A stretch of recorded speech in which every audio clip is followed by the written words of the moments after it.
So mga ka YouTuber, papanoorin natin kay Ma'am Jessica yung Gabi ng Lagim. So permission to post admin Miss Jessica. So nagustuhan ko lang ito pong episode na to na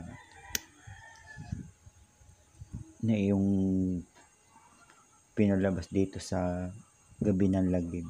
So lagi po akong nanonood, kaya mission to post po admin Miss Jessica. So salamat po, at sa GMA maraming salamat po.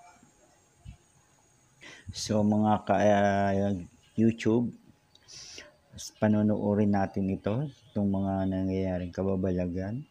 Kahit wala pa tayo dito sa mundo, nangyayari na po yan, di ba? So respect to each other, at respeto rin po natin itong ating bansang kinagagalawan, itong bundong kinagagalawan. So mission to admin, permission to post po. So umpisa na po natin.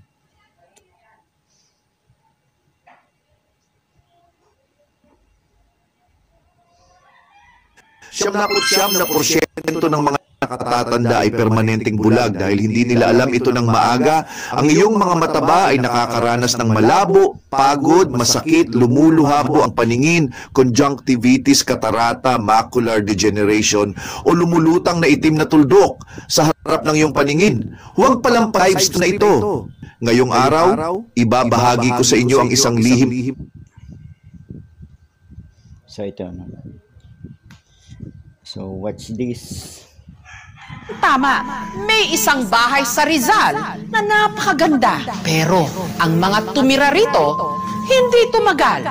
Sa mansyong ito kasi, di umano, meron ng mga nakatira.